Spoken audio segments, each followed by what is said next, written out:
Okay, next chapter is called The Oath of Liquids. In the last chapter, we learned about the gymnastics club and how they had a war with the soccer kids who played on the same field. And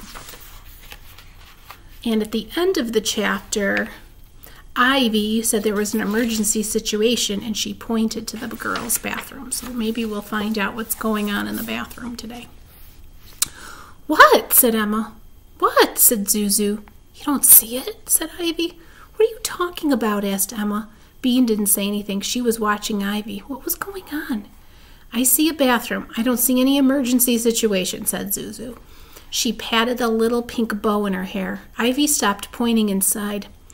"Oh, well, you probably wouldn't believe me anyway."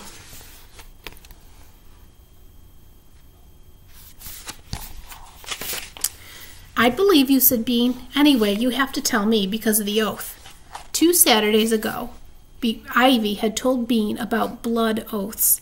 If you write down a promise and sign it in your own blood, then you have to keep the promise always.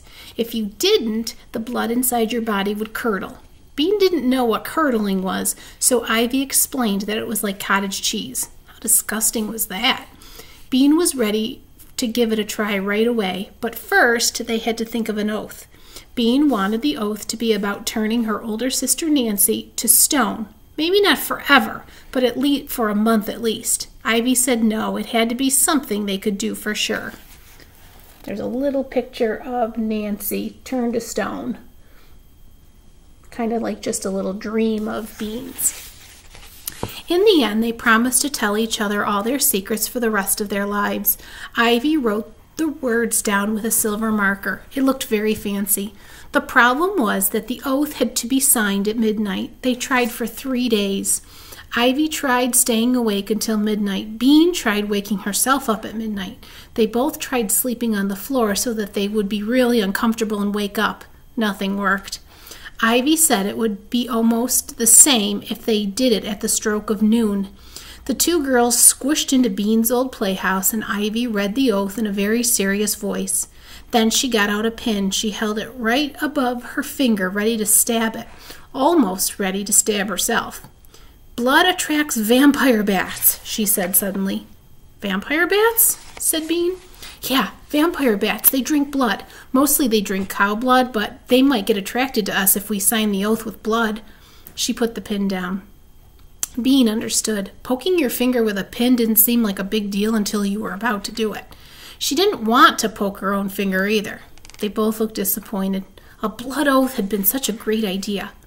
"Why does it have to be blood?" asked Bean. "Why couldn't it be something else from inside us?" "Like what?" Ivy said, interested. "Boogers?" "Yuck," said Bean. "No, what about spit?" Ivy said, "Spit would be all right, I guess. I don't want my spit to curdle either." There's a picture of them in the playhouse, spitting. Bean and Ivy never got much chance to spit because their mothers didn't like it, so they each made a big one and gushed it around into letters. They had more spit than they knew what to do with. The paper tore in one place, and you couldn't really see their names when it dried. "That just makes it more mysterious," Bean said. "It's an oath of liquid," said Ivy. "A powerful oath." So now Ivy had to tell her secret to Bean. "Excuse me," Ivy said politely to Emma and Zuzu. She pulled Bean a few steps away.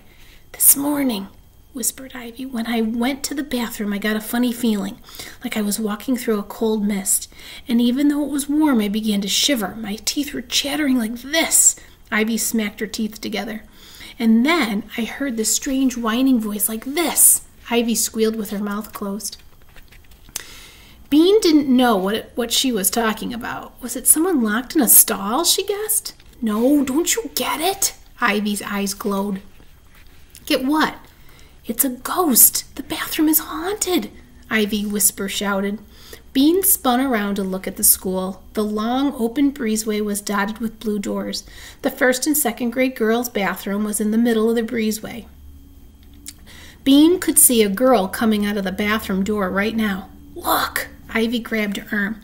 "See the cloudy stuff right behind the girl's head? See?" Bean squinted.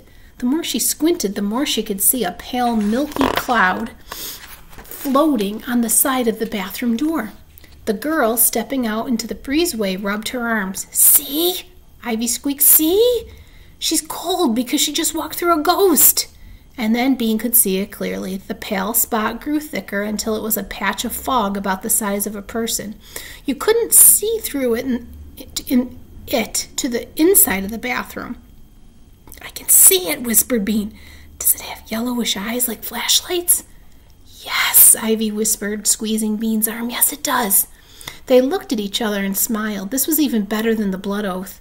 How totally cool, shouted Bean. A haunted bathroom in her own school. What's cool? Yelled Emma and Zuzu together. Tell us. But at that minute the bell rang. Lunch was over. We'll tell, said Ivy, right here after school. You're going to love it, said Bean. So here's a picture of Bean and Ivy looking at where the bathroom is. At their school, the bathroom's door is on the outside, and their classroom door, I think they said, was right next to it. So they have a different kind of school where the hallway is outside. So you can see where they're talking about they think is a ghost coming out of the bathroom. All right, and the next chapter is called Who's That Ugly Guy?